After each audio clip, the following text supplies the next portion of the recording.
আসসালামু আলাইকুম বন্ধুরা, দেখতে পাচ্ছেন আমি ধান দেখাচ্ছি। এই ধানটা লাগানো থেকে শুরু করে আমি আপনাদেরকে আপডেট ভিডিও দিয়ে আসছি। দেখেন কিছু কিছু ধান লালও হয়ে গেছে। আগামী 20 দিনের মধ্যে ইনশাল্লাহ এই ধানটা কাটা যাবে, সেটাও আপনাদেরকে দেখাবো। তো এখন মূলত আমি কারেন্ট পোকার জন্য স্প্রে করছি, এবং এই ধানটা যেন কোনো শোষক পোকাতে শুষে না নেয়। এটা এখন যেহেতু ভিতরে দুধ আকারে আছে, এই জন্য স্প্রে করা হচ্ছে। কিছুটা ছত্রাকনাশক স্প্রে করা হচ্ছে, কারণ এখন প্রচুর পরিমাণ ঝড় হচ্ছে। ঝড়ে ধানটা যখন দোলে তখন দেখা যাচ্ছে যে ফেটে গিয়ে এক ধরনের রস বের হয়, ওখান থেকে ছত্রাক হয়ে যায়। ওই জন্য ছত্রাকনাশক এবং পারাম্যাকটিকান ইস্ট ভ্যানিশ স্প্রে করছি, ইস্ট ওয়েস্ট কোম্পানির। এই দুইটা ওষুধ দিয়ে আমি সুন্দরভাবে স্প্রে করে দিচ্ছি, যাতে কারেন্ট পোকা বলে আমাদের এখানে, কারেন্ট পোকা এবং এই ভাইরাসটা না লাগে। এই ভাইরাসটা লাগলে ফসলের অনেক ক্ষতি হয়, ফসল ভালো হয় না। এবং যদি কারেন্ট পোকা লাগে দ্রুত গাছ মারা যায়, গাছের রস শুষে নেয়। এই কারণে এই যেহেতু এখন ফুল ঝরে গেছে, দেখতে পাচ্ছেন ধানে আর কোনো ফুল নাই।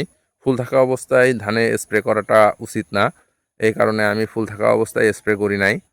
এটা ফুল শেষ হয়ে গেছে, এখন আমি জমিতে স্প্রে করে দিচ্ছি। দেখতে পাচ্ছেন দূরে স্প্রে করছে। তো এখানে আমার 1.5 বিঘা মতন জমি আছে। ধান ইনশাল্লাহ আল্লাহ খুব ভালো দিয়েছে। সুরুচি 1 জাতের ধান আমি লাগিয়েছিলাম। তো দোয়া করবেন, অবশ্যই কাটার ভিডিও আমি দেব। আর যারা ধান চাষ করেন এই অবস্থায় অবশ্যই ছত্রাকনাশক, অনেকে বলে লক্ষ্মীর গুঁড়াই, দেখেন 2-1টা ধানে অলরেডি লেগেও গেছে। এইগুলা ধান ফেটে এখানে ছত্রাক হয়।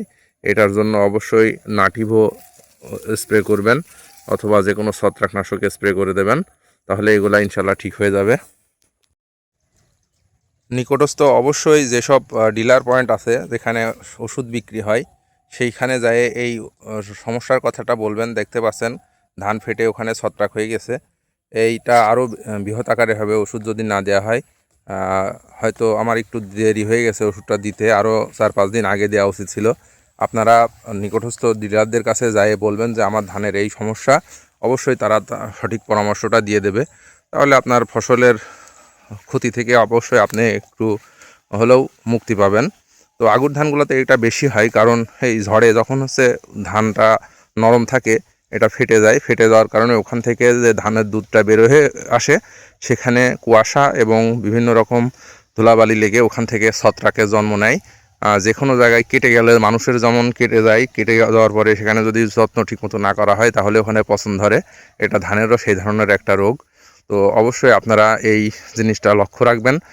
ধান কষ্ট করে জন্মাবেন, ছোট থেকে শুরু করে এই পর্যন্ত শেষ মুহূর্তে এসে যদি সঠিক পরিচর্যা না করেন, এই কারেন্ট পোকা এবং এই ছত্রাক, মানে যেটাকে লক্ষ্মীর গু বলে অনেকে, এই দুইটার কারণে আপনার ফসলের ব্যাপক ক্ষতি হতে পারে।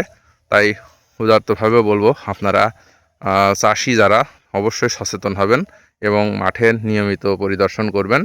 ধন্যবাদ সবাইকে। আসসালামু আলাইকুম।